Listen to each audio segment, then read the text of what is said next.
এটা রাস্তা নাকি সমুদ্র? দুয়ারে সরকার, দুয়ারে রেশনের পর এবার দুয়ারে নৌকা নিয়ে এক অভিনব প্রতিবাদে নামল বামফ্রন্টের বিভিন্ন সংগঠন। নদিয়ার চাকদা রেল স্টেশন থেকে বনগাঁ রোড বাস স্ট্যান্ড পর্যন্ত 2 মাস ধরে রাস্তার জল যন্ত্রণায় ভুগছে এলাকার বহু মানুষ। বহু যাত্রীকে হাঁটু জল পেরিয়ে ট্রেন বা বাস ধরতে হচ্ছে দীর্ঘদিন ধরে। দীর্ঘ আন্দোলন প্রতিবাদ করেও কোনো কিছু সুরাহা না হয় এবার অভিনব পদ্ধতিতেই প্রতিবাদ, রাস্তা অবরোধ ও বিক্ষোভ বাম সমর্থকদের। চাকদা শহর এখন জলের তলায়। চাকদা বনগাঁ রাজ্য সড়কের বেহাল অবস্থা, তাই বামফ্রন্ট সংগঠনের সিআইটিইউ, সারা ভারত কৃষক সভা, ছাত্র ফেডারেশন, যুব ফেডারেশনের যৌথ উদ্যোগে রাস্তায় নৌকা চালিয়ে দুয়ারে নৌকা অভিযানে নামলো তারা। প্রায় 2.5 ঘন্টা রাস্তা অবরোধ করা হয়। সকাল থেকে 9টা থেকে প্রায় 12:30 পর্যন্ত কখনো রাস্তায় ধান লাগানো, কখনো জাল ফেলে মাছ ধরার মতো অভিনব প্রতিবাদ করলো বামফ্রন্টের পক্ষ থেকে। এখানেই শেষ নয়, আজকের এই অভিনব প্রতিবাদে 1000 মানুষের গণস্বাক্ষর করা হয়। এখন দেখার বামফ্রন্টের এই আন্দোলনের ফলে জল যন্ত্রণার হাত থেকে চাকদহের মানুষ রক্ষা পায় কিনা।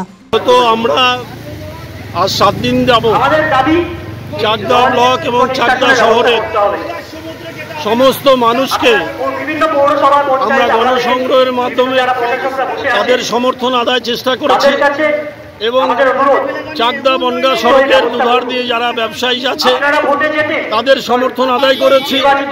তারা আমাদের আজকের কনভেনশন মূলত আমরা বলতে সারা ভারত কৃষক সভা, সিআইটিইউ, সারা ভারত ক্ষেত মজুর ইউনিয়ন, সারা ভারত গণতান্ত্রিক মহিলা সমিতি, এসএফআই, ডিওএফআই, চাকদা ব্লকের এই 6টি জনসংগঠন মিলে আজকের কনভেনশনের আয়োজন করেছি।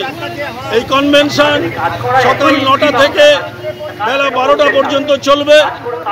যতক্ষণ না প্রশাসন আসে আমরা প্রয়োজনে এই রাস্তা অবরোধ করে প্রশাসনের কানে, রাস্তায় জলের বদলে প্রশাসনের কানে জল দিতে চাই। আসুন, অন্তত আপনাদের ঘুম ভাঙুক, চাকদার মানুষ কি কষ্টে আছে সেটা অন্তত আপনারা দেখে যান। সাদা স্করপিও করে এপার থেকে ওপার চলে যাচ্ছেন, কিন্তু মানুষের যন্ত্রণা আপনারা বুঝতে পারছেন না। এই বোধের জন্য মূলত আজকে আমরা এই কনভেনশনের আয়োজন করেছি। কিছু বলার কিছু নেই, আপনারা জিজ্ঞাসা করুন যারা ব্লক প্রশাসন চালায়, রাজ্য প্রশাসন চালায়, যারা পৌর প্রশাসন চালায় তাদেরকে জিজ্ঞাসা করুন। মানুষকে ভোট না দিতে দিয়ে তারা ক্ষমতায় এসছে, কিন্তু নাগরিক পরিষেবা তো তাদেরকে দিতে হবে। গোটা চাকদায় অঘোষিত কারফিউ চলছে, গোটা চাকদার লাইফ লাইন চৌমাথা চাকদার যে রোড 2 মাস ধরে জলমগ্ন। ব্যবসায়ীরা ভয়ঙ্কর অসুবিধার মধ্যে আছে। প্রশাসন নির্বাক, প্রশাসন অন্ধ হয়ে আছে। কোনো রকম তাদের হেলদোল নেই এই রাস্তা সরানো নিয়ে। আমরা পথে নেমেছি, আমরা পথেই থাকব, সাধারণ মানুষকে যুক্ত করবা। আমরা বারবার বলেছি, তাতলা 2 পঞ্চায়েতের প্রধানকে ডেপুটেশন দেওয়া হয়েছে, ব্লক প্রশাসনকে ডেপুটেশন দেওয়া হয়েছে।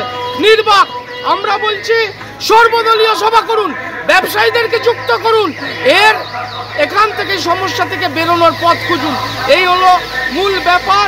আজকে আপনারা যারা আছেন প্রেস মিডিয়া, তারা এই বার্তা গোটা রাজ্যের মানুষের কাছে ছড়িয়ে দিন যে চাকদার মানুষ কি দুর্বিষহ যন্ত্রণার মধ্যে দিন কাটাচ্ছে। আমরা পথে আছি, আমাদের আন্দোলন চলবে। Bureau report, Arang news, Nadia.